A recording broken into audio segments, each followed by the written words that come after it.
Hi, everybody. Welcome to another episode of the Everything Horror Podcast. And tonight you are joined with me, Paul Dolsky, and we got an awesome guest tonight by the name Rocky Gray.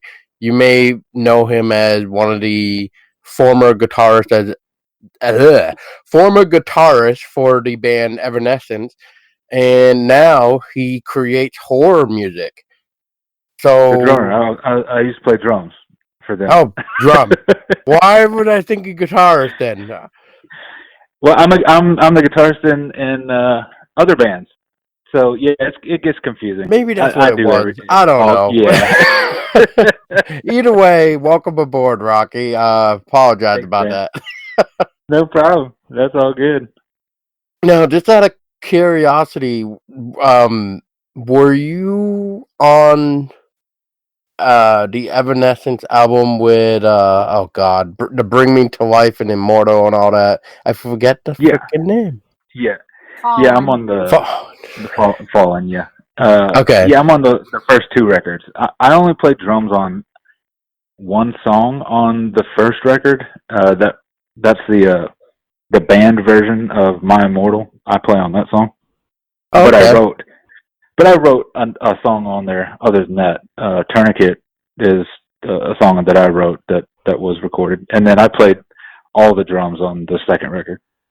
Nice. But I was with them for forever, pretty much. Wow.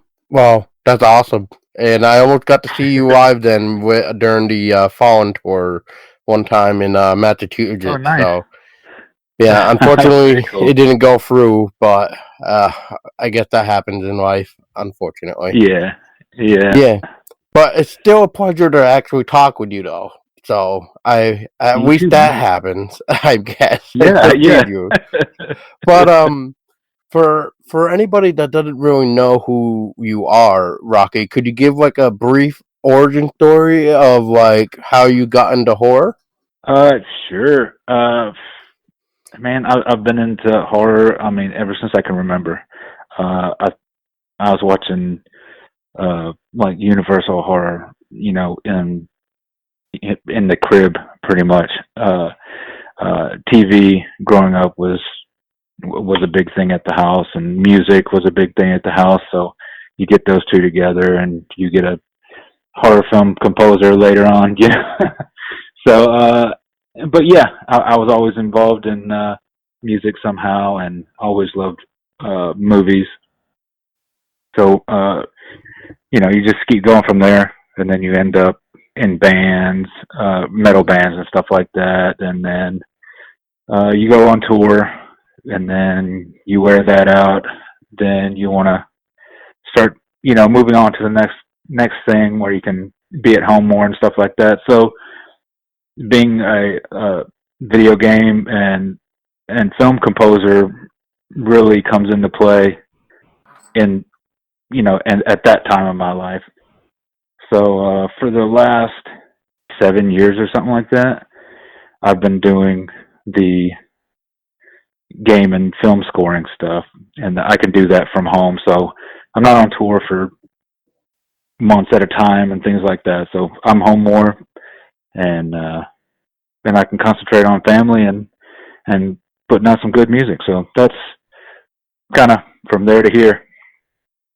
And I must say, you have put out some really awesome music, especially for like thanks, The man. Barn, 1031. I still have yet to hear the Close Call one, and I know you're going to be doing the sequel to 1031, so I can't wait for that. My only thing was that I saw was how come there wasn't any physical rewards for the soundtrack, but digital is okay. So yeah, I really wanted to do that. It cost about $300 to do 100 physical copies, and it's like it's hard enough to make the artwork and all that stuff. Well, not even that. It's just hard enough to get anybody to even, you know, put in on just getting a Blu-ray or something like that. So it's tough to ask for money for soundtracks and stuff like that. I mean, I still got some left over from last time, and I only did like a run of 100, I think, of those. And it's just you got to weigh out is it worth it? How much do people want it compared to how much do just I want to do it? I mean, I want to do it, but Well, having the people want it is totally different, I guess. No, I mean, right, people want it, right. but it's just getting them to pay for it. Well, not just that, but we got the digital format now, which is taking over everything. So, yeah, I mean, exactly. And I mean, I'm one of those people that would love to hold the record in my hand and check out the lyrics for a song, or if it's all instrumental, maybe I'd like to check out the artwork. Maybe there's some liner notes in it about the production or the recording or something. Like, there's always that fun little Yeah, I detail. totally agree with you. Yep. Yeah, and me too. you also, especially vinyl. Vinyl is. I really like that about vinyl. I always, since I was a kid, I loved vinyl, not because I listened to vinyl when I was a kid. I mean, we had vinyl, but I didn't really do much with vinyl. I had cassettes, but I always liked vinyl because the artwork was huge, and I loved the artwork. So, and that's why I'm still into it. It's not that I listen to a ton of vinyl. I mean, I do. I listen to vinyl, but it's not like my go-to thing. But I love the artwork, so I seek out vinyl, like soundtrack vinyl of like horror movies, just because I love the artwork. So I get it. Wanting to have it in your hand and just look at it, see if there's anything cool in there. And the funny thing is, sometimes, Rocky, is like, I'll give you an example. There was one time I was looking for like the Halloween original soundtrack, Yeah. and I was looking for a CD copy. Well, upon my researching, I found out that, well, I can spend about $30 for the Halloween soundtrack on vinyl, and it comes with like a couple bonus tracks or whatever. The CD, however, because it's so old, people are like asking 60, 80, $100 for it, and I'm just like, let's just go with the vinyl. Yeah, exactly. So, I Yep. mean, but I do agree with you. I like vinyl. I myself actually started collecting vinyl just for that reason, because of the artwork is so cool. And Yeah. Yeah. maybe it's not even just the artwork. Maybe it's the way they designed the vinyl itself with the swirls or blood splatter or whatever you Right. find. So it's always Right. cool to get that and see it. And sometimes it's cheaper. Like somebody wanting to charge $80 for a CD, you might be able to find that in a record store for $20 or $5. I've gotten vinyl for like $5 before. I think I've got Poltergeist on vinyl for like $5. So I mean, it just Ooh. depends. I mean, if something is just like you cannot find this anywhere, you're gonna end up paying whatever is being charged for it, just because you can't find it. So the price goes up. But with Waxworks and Mondo and stuff like that, I mean, things are being available much more now, and I think that's really cool. That it makes it not so rough on, even though it's still kind of expensive. It's not as rough as somebody charging hundreds of dollars because it's hard to find. Hmm. That is true. That is true. And not only did you create music for 1031, but you were part of making the film, correct? Or producing it? Yeah, yeah. I produced it and I directed one segment of it. Now are you making one segment or the whole thing again for 1031 Part 2?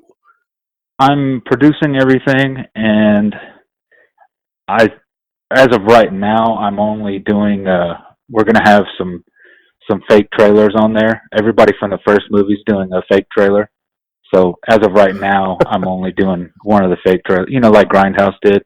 Yep. I love those things. So I thought it would be cool to bring everybody back and do one of those because everybody didn't have time. Because I was going to bring everybody back and have them do a whole segment again, but everybody got busy, and the people who could do it, it was like I kind of wanted everybody, or we'll just wait till the next one and on this one get all new people. But I thought it'd be cool if everybody had time to, if you want to do a trailer, a minute and a half, 2 minutes, it'd be fun, and I think people would enjoy it. So we got everybody back, and as of right now, that's the only thing I'm doing as far as directing on it. Nice. And you are actually doing an Indiegogo for it right now, which is I forgot to pull it up real quick. But how many days left are we looking at? I think I think there's 18 days left, right as of today. Okay. And are you anywhere near your goal that you're looking at, or are we still kind of Not far really. away? We're pretty full. I'm trying to get 10 grand, and we're not even to 3 grand yet. Mm, Matter it of is fact, I quite don't even hard. think we're at two grand yet. Yeah, it's hard. It's hard. Yes. Now, what's the plan if the goal isn't met? Are you still keeping the money, or are you Well, refunding yeah. and trying again? What? No, what we're gonna get is it'll go into the manufacturing of the Blu-rays and stuff like that. Mhm. Um, I'll just have to continue to fund the actual production out of my pocket. It just makes it. I mean, it makes it harder on me, but it'll get done. So, but yeah, the Indiegogo will. I mean, if we don't get it all, then it'll help with manufacturing. But but if we had the whole thing, it would help in our definitely in our special effects department because that's where everybody runs into spending the most money is getting good, practical effects and things like that. That's man, Oh that's yeah, all your money right there. oh yeah. But it's worth it in the end, in my opinion. Practical Absolutely. effects beats CGI in any film. Yeah. But Yeah. but there is some films that do require that CGI. But as long as it's done right too, because we don't Yeah. want it Yeah. to look too fake, and we need it believable. But if you have just the right amount of CGI and get away with it, then that's just then you did your job, which was fool the audience. So Right. And sometimes it's a mix of both. That it to sell the effect the best, a lot of times it's a composite of a practical effects and some CG to kind of give the best effect.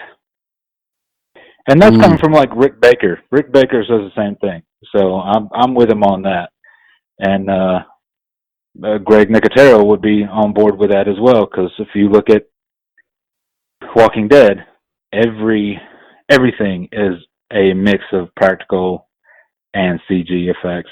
So I mean, it sells it a little bit more sometimes if you're able to mix it. If it's done right, obviously it obviously, can yeah. be badly done, but you can do practical bad too. So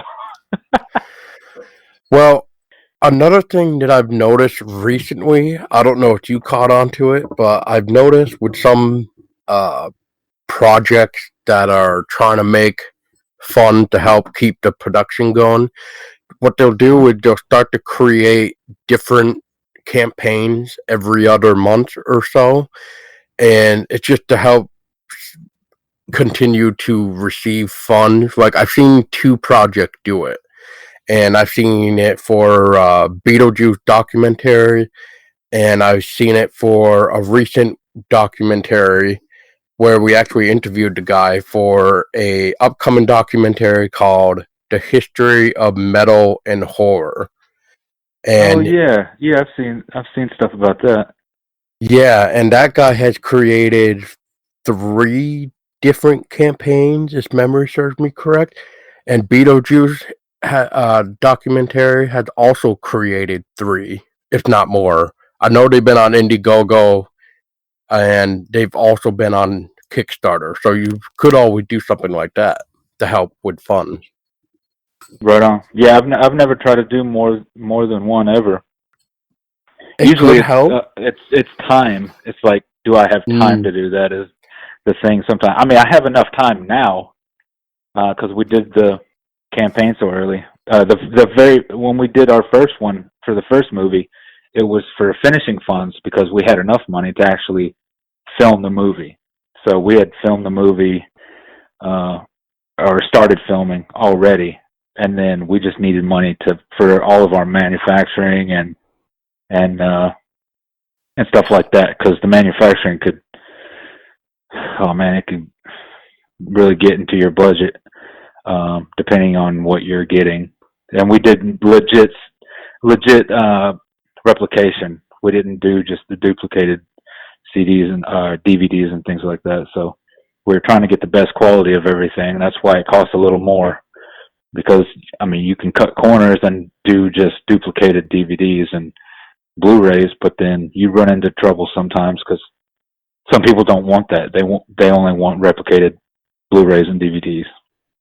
So we're trying to get the best we could up front and make it worth your while. You know, slip covers, reversible art, which we wanted to do this time, but I mean, it takes money. I mean, Exactly. There's no way we could do slip covers with not even having $2,000, you know? Right. Yeah, because I mean, depending on the artist, that could be like $3,000, depending on the artist, of course, and Right. then to make it, I don't know how much it would be to make it, but we'll just say $1,000, maybe. I mean, this is just like, you know, for manufacturing a Blu-ray is like $3,000 for 1,000, something like that. It's in that realm somewhere. I can't remember the numbers offhand, but it's a couple $1,000. Yeah, it's like shit. I used to have for somebody tell replicated me. ones, not for the duplicated ones.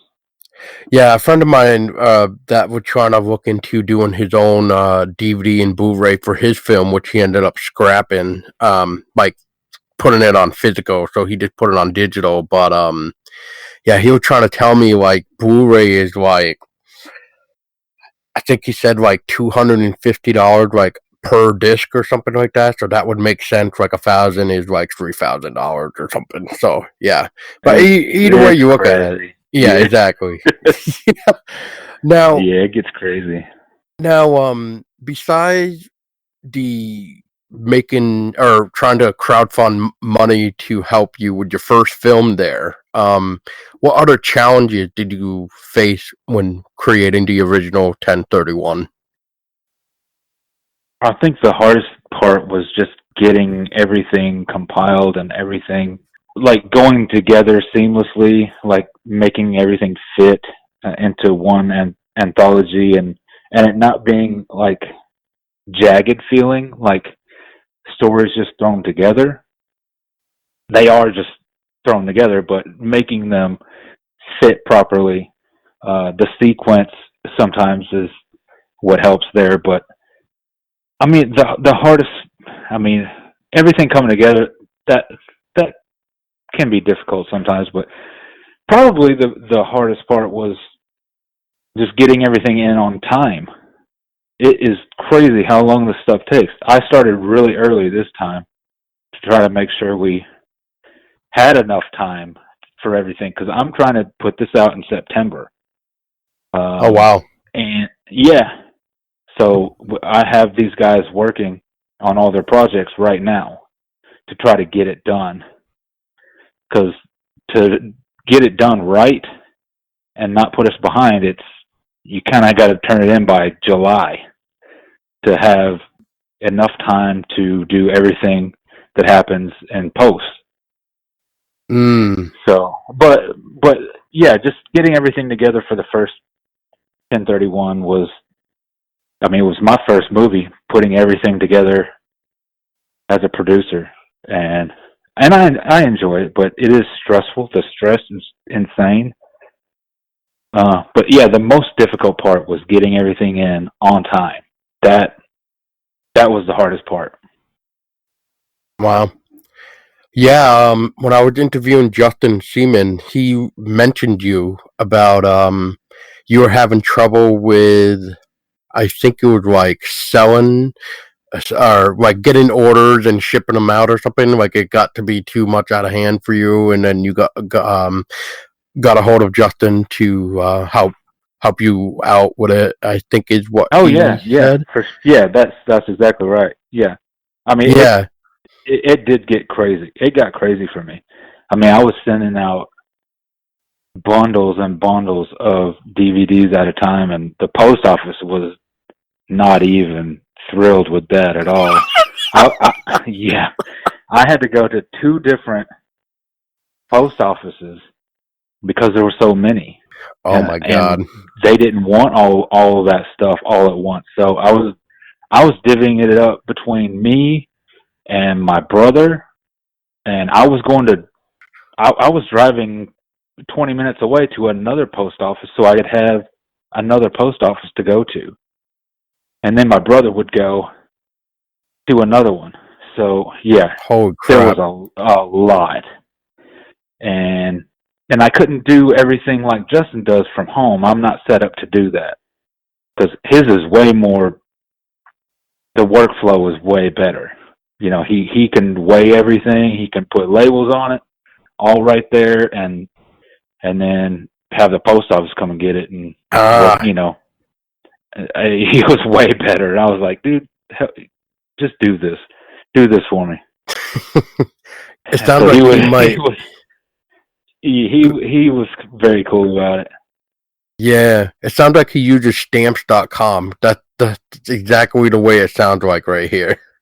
But I could be wrong. I don't know what he does, but to be able to weigh that stuff and know what to charge for shipping and all that stuff, that's a whole nother thing. It's one Mm-hmm. thing to charge like, hey, it's $15 for a DVD, and then you got to find out how much it is to send it to wherever they are. They might be in Scandinavia somewhere. I have no idea how much that is. So then you got to find That's out how true. much that is.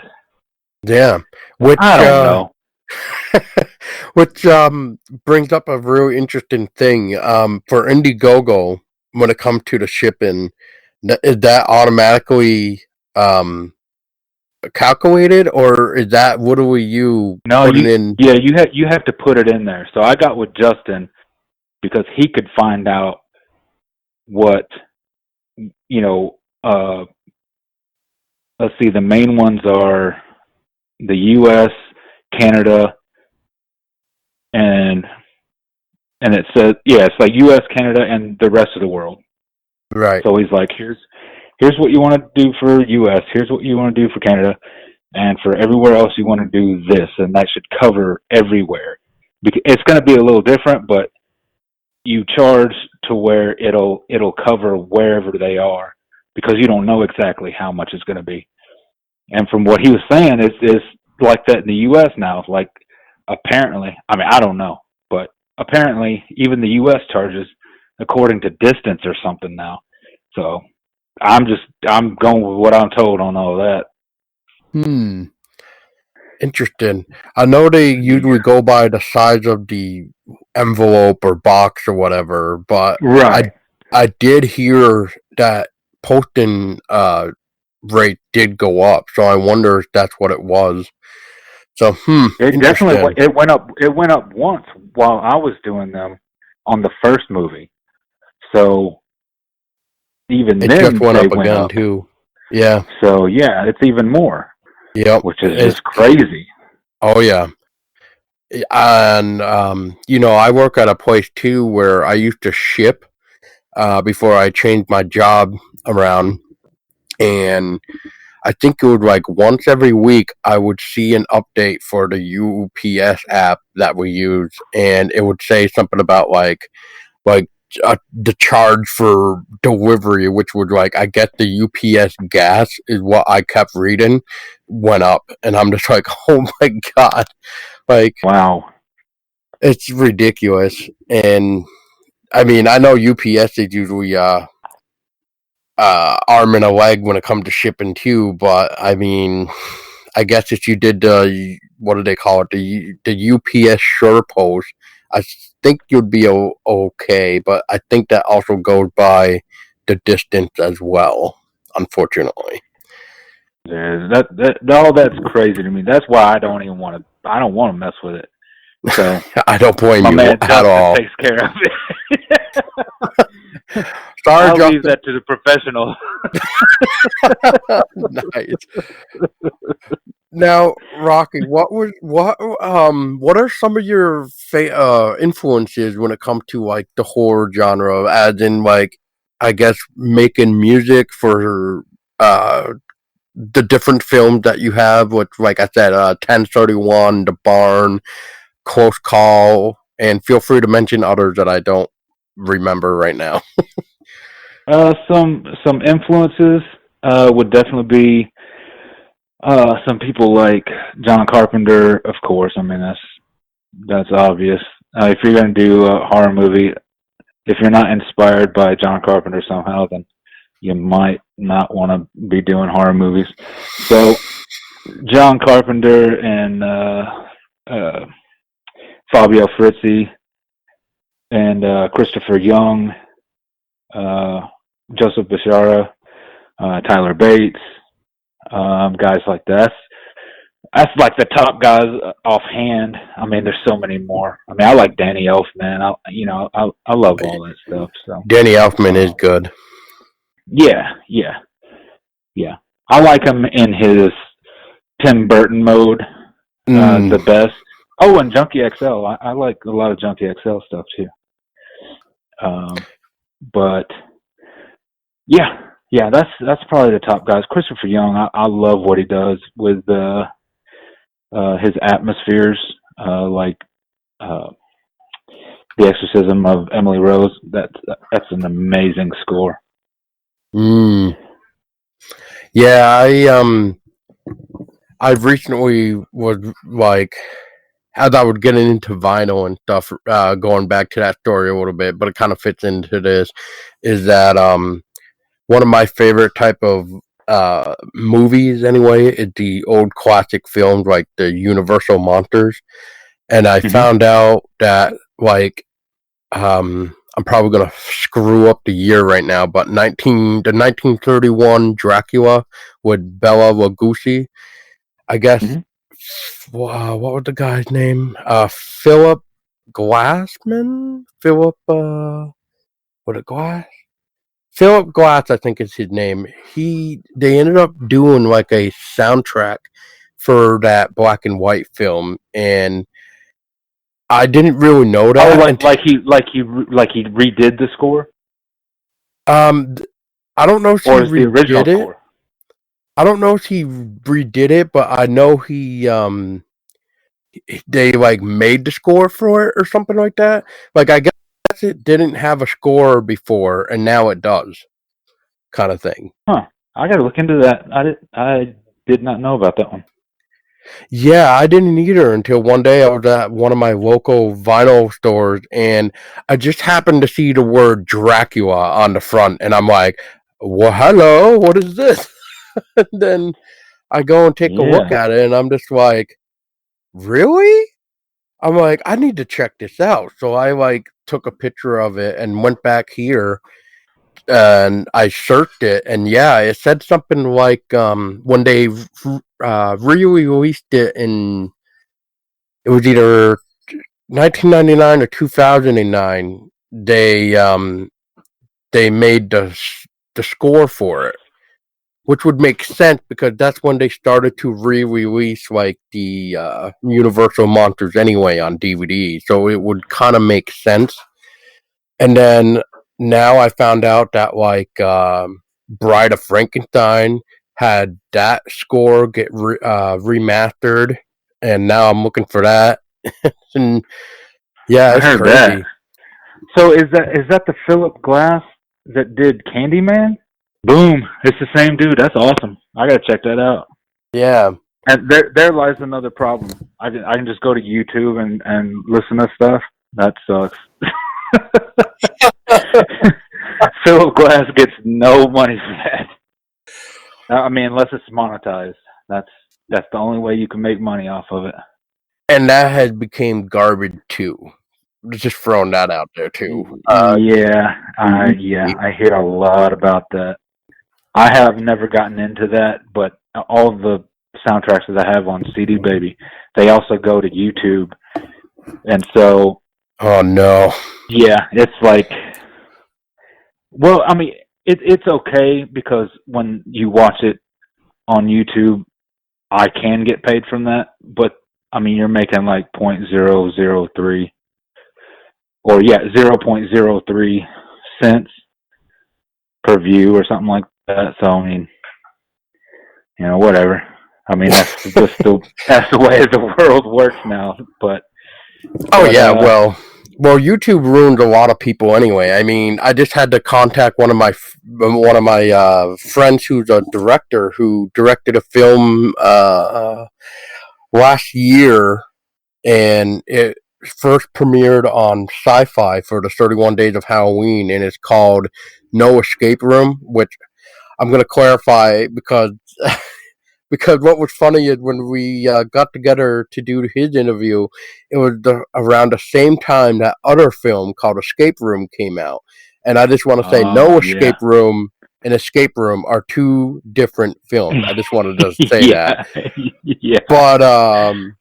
But yeah, I recently was trying to find the trailer for No Escape Room because I kept talking about it to one of my friends. I was like, "Oh yeah, I'm pretty good friends with this guy, and this is some of his work." And I like the way he does his directing, and especially with the lighting job that he does. And anyway, point is, when I went to look for the trailer, I also found his No Escape Room uploaded, like the entire film uploaded on YouTube.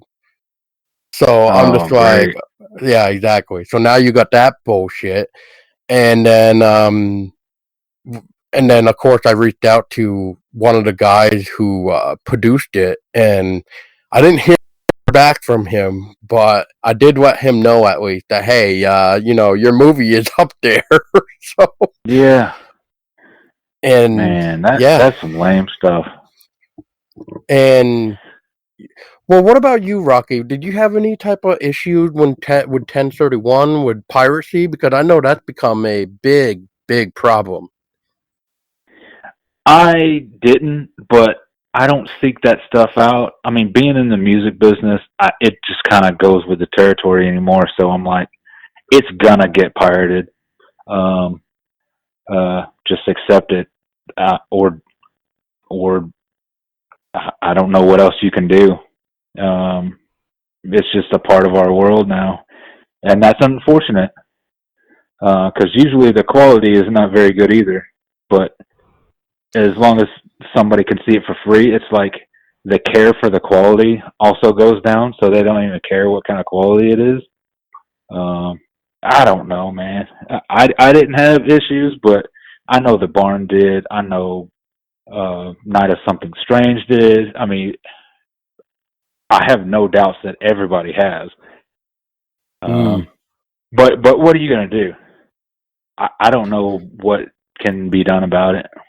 Well, I do know with YouTube is that if you are the person that owned the film, right, you can actually submit a copyright claim, but that account gets a strike out of 3, and once the 3 strike hit, they take down the YouTube channel. But look how easy it is to just make another account. I mean, just make another channel, yeah. Yeah, it's just so, I don't know. It's just so weird and strange. Like usually what I do now, like I know I'm running this podcast and stuff, but even for me, like as maybe somebody, well, I don't know if you've ever checked our YouTube out, but just to throw it out there, but so an idea popped in my brain once where I was like, well, maybe what we could try to do too is if I reach out to certain people and be like, hey, would it be okay to use your trailer on our YouTube channel? And if so, what would you like in the description? Do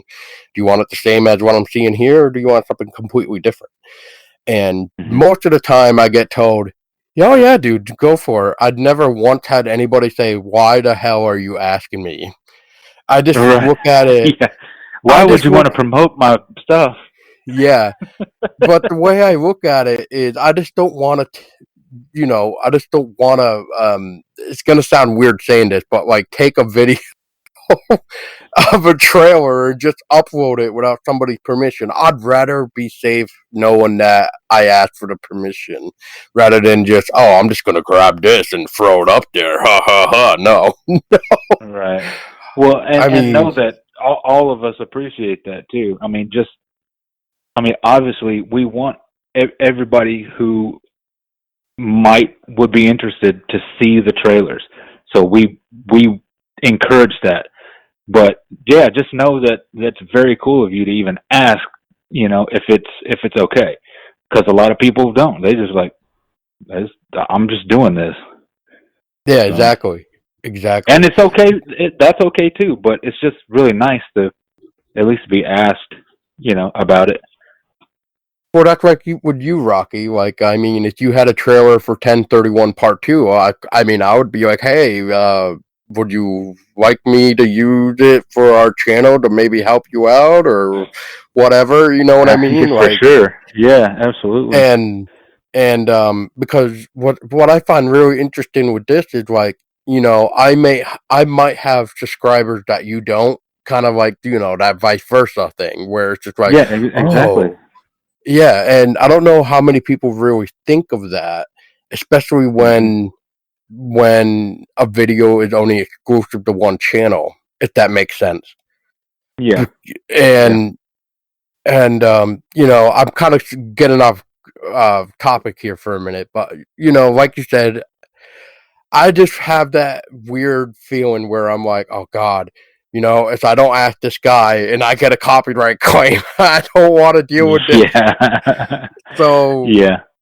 and it kind of goes back to um well, you probably heard of it, of the Instagram trying to censor the hashtag horror and stuff.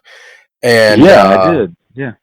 and if you don't mind me asking, what are your thoughts on that? Like, have you looked into it at all, or have you just been like I've reading just what? seen what the reason was for it, and it seems ridiculous.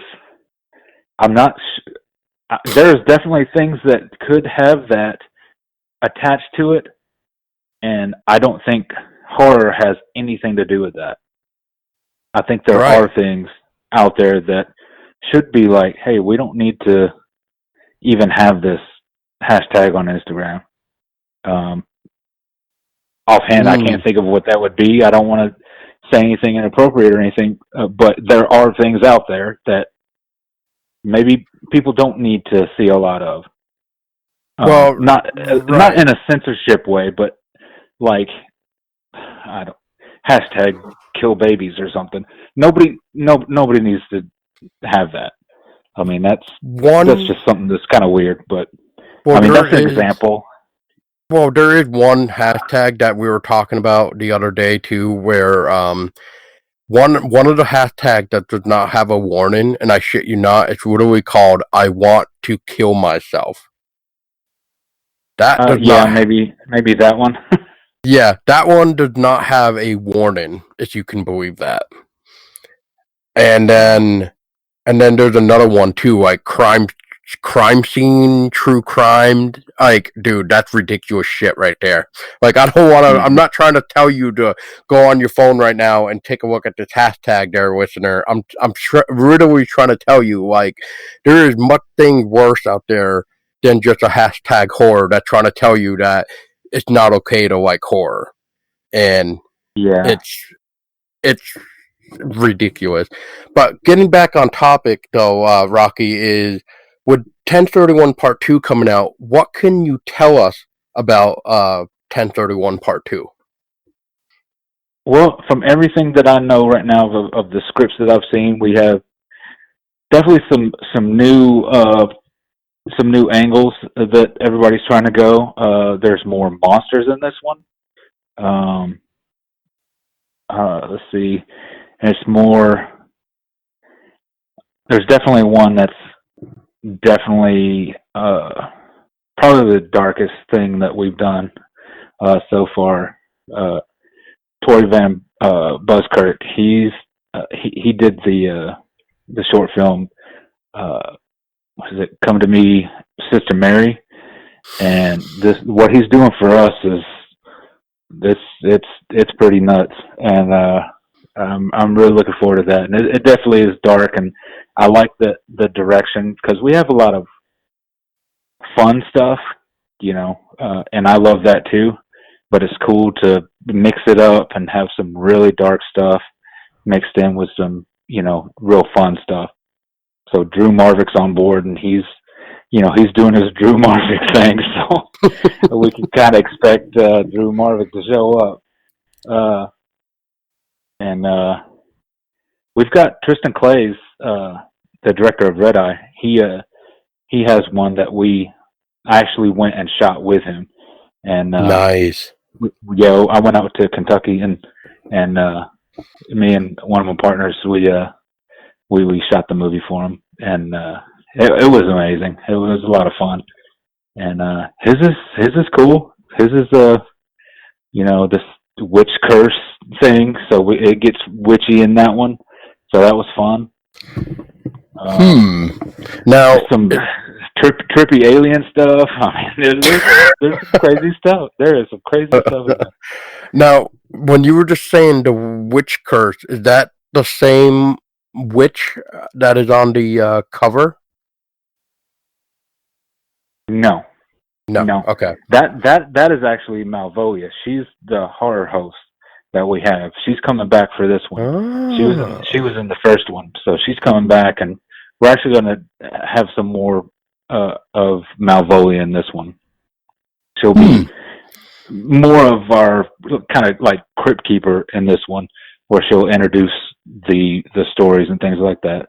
We're really trying to, take it as far as we can with this one, and really give everybody a good time with everything we can do. That's why we needed that money. So hopefully we get that money. so we can really, take it to the limit. But I mean, we'll take it to the limit with whatever we get. But it takes more money to make more monsters. So that's what I've been saying. So hopefully we get more money for more monsters and more blood. So Rocky, real quick, just out of curiosity, is if somebody came up to you and said, "Hey, Rocky, what is your top 5 horror movies?" What would you say? Oh, right offhand, I would have to go with The Exorcist, Halloween 1978, The Exorcism of Emily Rose. Well, there must be some type of anthology that you like, because I mean, you are making anthologies. Yeah. Trick or Treat. There you go. Love that movie. Yeah. Is that 5 or 4? I can't remember. That's 4. One more. One more. Texas Chainsaw Massacre, the remake. Oh. Oh.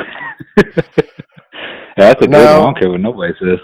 I gotta ask you then. What about the remake that you like so much about it now? Because I like it too. So I'm just curious. What do I like about the remake? Yeah. I don't know. It's just a very well done and well shot. I love the look of it. The cinematography is amazing. It has a great score. Steve Jablonsky. Man, it's cast well. Do you have any problem with it at all? Awesome. I really don't have a problem with it whatsoever. The whole family's well casted. I liked all the characters. Arlie Ermey's amazing. Very cool. Very cool. I just had to ask because, usually a lot of people don't like remakes, and, I'm somebody that doesn't really like remakes, but, we just recorded an episode talking about Friday the 13th remake for the 2009 to celebrate its 10th anniversary, and it's just like, that's actually a pretty good remake. I mean, I enjoyed it. I just watched that like 2 days ago. Yeah, we just watched it 2 days ago too.